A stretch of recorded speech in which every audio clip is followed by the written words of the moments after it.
Hi guys, what's up? क्या हाल चाल है आपके? अरे किसका फोन आ गया? एक second guys. Hello, yes. Hello, ये मैडम जी अब ये ट्रेडिंग इन्वेस्टिंग करते रहते हैं, तो कोई आसान तरीका भी है क्या स्टॉक मार्केट में इन्वेस्ट करने का कि भाई इन्वेस्टमेंट की इन्वेस्टमेंट हो जाए, रिस्क भी कम रहे, तो एफडी वगैरह से ज्यादा रिटर्न भी आ जाए अपने पास। हाँ जी, मैं बिल्कुल आपकी प्रॉब्लम समझ गई। क्या आप भी सेम प्रॉब्लम फेस करते हैं? क्या ये क्वेश्चन आपके भी दिमाग में है कि एफडी वगैरह से ज्यादा रिटर्न मिल जाए, इतना रिस्क भी ना हो और इतनी स्टॉक मार्केट वाली कॉम्प्लिकेशंस भी ना हो? तो बिल्कुल उसका सॉल्यूशन है इंडेक्स फंड्स, जिसके बारे में डिटेल में हम डिस्कस करने वाले हैं आज की इस वीडियो में। शुरू करने से पहले अगर चैनल को अभी तक सब्सक्राइब नहीं किया आपने तो फटाफट से कर दीजिए चैनल को subscribe, hit the bell icon. And अगर आप हमसे डेली अपडेट्स चाहते हैं तो हमारे साथ आप टेलीग्राम और ट्विटर पे भी जुड़ सकते हैं।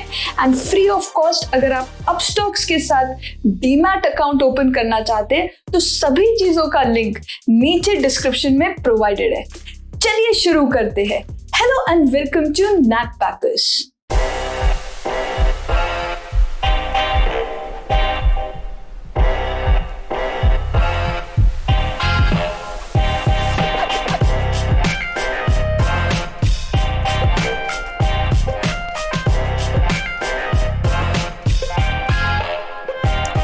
हाय दोस्तों, मेरा नाम है रिदम। तो आज हम डिस्कस करने वाले हैं इंडेक्स फंड्स को। ये इंडेक्स फंड्स होते क्या है इनके प्लस, क्या है इनके माइनस, रिस्क इन्वॉल्व क्या है, एफडी और सेविंग से भी कंपेयर करके देखेंगे विद फैक्ट्स एंड फिगर्स, और फिर फाइनल कंक्लूजन ड्रॉ आउट करेंगे कि क्या हमें इन इंडेक्स फंड्स में करना चाहिए इन्वेस्ट। चलिए शुरू करते हैं। सबसे पहले देखते हैं कि एक एफडी आपको कितना इंटरेस्ट रेट देता है। एक अच्छे से अच्छा बैंक भी आज की डेट में रफली अराउंड 3 to 4 या मैक्सिमम 6-7% आपको देने को तैयार है। यानी कि रफली ऑन एन एवरेज माने तो 5 to 6% आपको मिलता है इंटरेस्ट रेट एफडी में। अच्छा, तो क्या ये इनफ है? सबसे पहले तो इन्फ्लेशन रेट ही इंडिया में 6% तो रहता ही है, यानी कि एफडी आपको इन्फ्लेशन को बीट करने में भी बड़ी ही मुश्किल से कर रहा है हेल्प, वो भी सिर्फ कुछ बैंक्स में। यानी कि रियलिटी देखे तो कुछ भी आप कमा नहीं पा रहे हो, सिर्फ और सिर्फ आपकी लड़ाई है इन्फ्लेशन को बीट करने तक की, अगर आपने करा है एक एफडी में इन्वेस्ट। चलिए तो सेविंग्स अकाउंट पे भी एक नजर हो जाए। सेविंग्स अकाउंट आपको क्या देते हैं? ये कुछ बैंक्स है, कुछ टॉप के बैंक्स है जो आपको रफली अराउंड 2%, 3% या मैक्सिमम टू मैक्सिमम 4% आज की डेट में दे रहे हैं। यानी कि सेविंग्स अकाउंट तो आपका इन्फ्लेशन भी बीट नहीं करता। यानी रियलिटी में हमारी जो मनी है वो डेप्रिशिएट हो रही है अगर वो सेविंग्स अकाउंट में पड़ी है तो, एंड एफडी में अगर पड़ी है और अच्छा खासा 6-7% रिटर्न भी आ रहा है तो सिर्फ और सिर्फ इन्फ्लेशन बीट कर रहे हैं हम कुछ कमा नहीं पा रहे हैं। चलिए फिर एक नजर इंडेक्स फंड्स पे भी हो जाए। ये इंडेक्स फंड्स हमें क्या कमा के दे रहे हैं? तो ये हम एक प्लान देख रहे हैं, रेगुलर प्लान, यानी जो हम intermediary brokerage houses and all के थ्रू जो अप्रोच करते हैं इन एसेट मैनेजमेंट कंपनीज को कि भाई हमें इंडेक्स फंड में इन्वेस्ट करना है, उन्हें क्या बोला जाता है? रेगुलर प्लान बोला जाता है। लमसम मतलब वन टाइम इन्वेस्टमेंट आपने करी है। तो ऐसे प्लान्स आपको कितना रिटर्न देते हैं, चलिए देखते हैं। इनकी बात करी जाए तो कुछ रैंडम फंड्स यहाँ पर आपकी स्क्रीन पे आप देख पा रहे हैं। ये कोई एडवाइजरी नहीं है, ये कुछ रैंडम फंड्स है, सिर्फ और सिर्फ इस चीज को ट्रैक करने के लिए कि रैंडमली पिक्ड कुछ इंडेक्स फंड्स कितना रिटर्न आपको दे पाते हैं।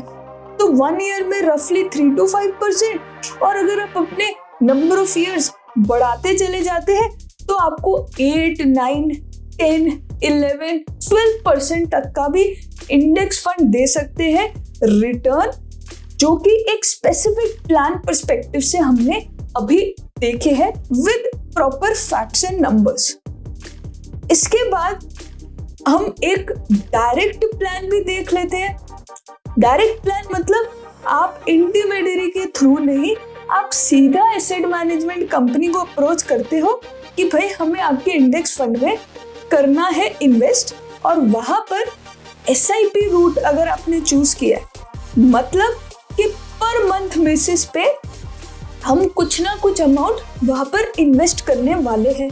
तो ऐसे प्लान्स हमें कितना रिटर्न दे सकते हैं, आइए देखते हैं। तो ये कुछ ऐसे प्लान्स हैं जो आप अपनी स्क्रीन पे देख पा रहे हैं। यहाँ पर आप क्लियरली देखिए 13% 1 ईयर रेट, 12% का 2 year rate, and then going up to 15 and then 25-30% over period of 5 years. यानी कि आपका जो रेट ऑफ रिटर्न है वो काफी बढ़ता हुआ आप देख पा रहे हैं। ऐसा क्यों?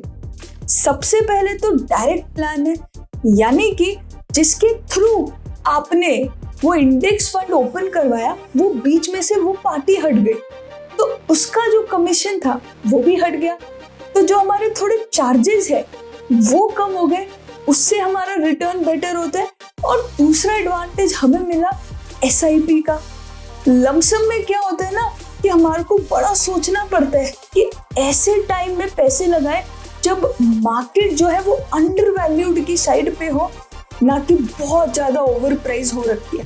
अगर ओवर प्राइस टाइम में लगा दिए तो रिटर्न वही कम हो जाते हैं, और अगर अंडर प्राइस के टाइम पे लगा दिए पैसे तो वहां पर बढ़ जाते हैं। तो लमसम में टाइमिंग बड़ी क्रूशियल हो जाती है। लेकिन SIP में क्या है, पर मंथ पैसे लगाए, मार्केट जब अप थी तो कम यूनिट्स मिल गए, मार्केट जब डाउन थी तो ज्यादा यूनिट्स मिल गए। तो जो ओवरऑल हमारी प्राइस है वो एवरेज आउट हो जाती है, हमारी ओवरऑल कॉस्ट एवरेज आउट हो जाती है, जिसकी वजह से भी हमें बेटर रिटर्न्स मिल सकते हैं, जो कि आप देख पा रहे हैं। चलिए, यानी कि एक बात तो पक्की है कि इंडेक्स फंड्स में इन्वेस्ट करने से हम अपनी इन्फ्लेशन को बीट कर पाएंगे, FD सेविंग से ज्यादा कमा पाएंगे, है ना। चलिए, तो इंडेक्स फंड्स को थोड़ा समझते हैं, क्योंकि इतना रिटर्न दे रहा है, उसमें इन्वेस्ट करने से पहले उसको समझना जरूरी है, उसके रिस्क वगैरह को भी समझना जरूरी है। इंडेक्स फंड्स जैसे कि नाम बता रहा है आपको, फंड मतलब कि बहुत सारे छोटे छोटे इन्वेस्टर छोटा छोटा अमाउंट जब डालते हैं एक फंड में, तो क्या होता है, एक पूल ऑफ मनी क्रिएट हो जाती है। और फिर एक मैनेजर होता है जो जिसका काम क्या होता है कि ये डिसाइड करना कि ये जो मेरे पास पूल ऑफ मनी, यानी कि ये जो फंड मेरे पास अब क्रिएट हो गया है, इसका क्या किया जाए, इसको कहाँ लगा जाए। छोटे इन्वेस्टर को, रिटेल इन्वेस्टर को दिमाग लगाने की जरूरत नहीं है, ये दिमाग लगाएगा मैनेजर। अब देखते हैं कहाँ पे पैसे लगाने वाला है मैनेजर। अब इस चीज को ध्यान से समझेगा। म्यूचुअल फंड का भी सेम कॉन्सेप्ट है। वहां पर मैनेजर को एक्टिवली बैठ के सोचना पड़ता है कौन से सेक्टर में पैसे लगाए जाए, कौन से स्टॉक में पैसे लगाए जाए। लेकिन एक इंडेक्स फंड के केस में ऐसे मैनेजर की जरूरत ही नहीं है। क्यों? क्योंकि ये जो फंड है ये पैसे लगाने वाला है कहाँ? इंडेक्स में। इंडेक्स मतलब एक ग्रुप ऑफ स्टॉक्स जो कि एक पर्टिकुलर स्टॉक मार्केट को या उसके किसी पर्टिकुलर सेक्टर को करता है रिप्रेजेंट। इंडियन कॉन्टेक्स्ट में बात करें तो इंडिया के 2 सबसे पॉपुलर इंडेक्स कौन से हैं? निफ्टी 50 और सेंसेक्स। निफ्टी 50 में आते हैं 50 स्टॉक्स जो कि NSE को रिप्रेजेंट करते हैं। सेंसेक्स में आते हैं 30 स्टॉक्स जो कि BSE को रिप्रेजेंट करते हैं। उनके टॉप के स्टॉक्स होते हैं।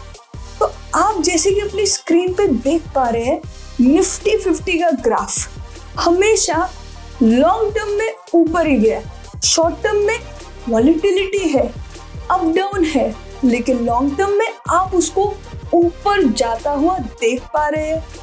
ऐसे ही सेंसेक्स को भी आप बिल्कुल ऊपर जाता हुआ देख पा रहे हैं। तो अगर आप निफ्टी 50 या सेंसेक्स में करना चाहते हैं अपने पैसे इन्वेस्ट, जहां पर आपको दिमाग नहीं लगाना कि कौन से स्टॉक में लगाए, कौन से सेक्टर में लगाए, कब लगाए, सीधा सीधा आप कर सकते हैं एक इंडेक्स फंड में इन्वेस्ट, जो कि आपको अच्छे खासे रिटर्न भी दे सकता है और स्टॉक मार्केट की कॉम्प्लिकेशन से भी आपको बचा सकता है। यानी कि आपको ज्यादा कॉम्प्लिकेटेड कैलकुलेशंस एंड एनालिसिस नहीं करना पड़ेगा इस मटेरियल के थ्रू। अब सब कुछ तो अच्छा नहीं हो सकता ना, रिस्क इन्वॉल्व तो हर चीज में होते हैं। तो रिस्क इस चीज में नहीं होता, हर चीज में होता है, इसमें भी है। अल्टीमेटली आप कर तो स्टॉक मार्केट में ही इन्वेस्ट रहे हैं। तो जो हमने बोला कि शॉर्ट टर्म में वॉलेटिलिटी भी होती है, अप्स एंड डाउन्स भी होते हैं, तो वो सारी जो inherent limitation of stock markets है, इंडेक्स फंड्स उनसे बचे तो नहीं है। लेकिन अगर आप एक लॉन्ग टर्म सोच रखते हैं, लॉन्ग टर्म इन्वेस्टिंग पर्सपेक्टिव से बात करें, तो डेफिनेटली रिस्क आप मिनिमाइज कर सकते हैं एक अच्छा सा फंड अपने लिए सेलेक्ट करके और उस पे लॉन्ग टर्म इन्वेस्ट करके, ताकि शॉर्ट टर्म वॉलेटिलिटी आपकी नींद खराब भी ना करे और एफडी सेविंग से भी ज्यादा रिटर्न आप कमा पाए। चलिए, तो चार्जेस कितने हैं वो भी देख लेते हैं एक बारी।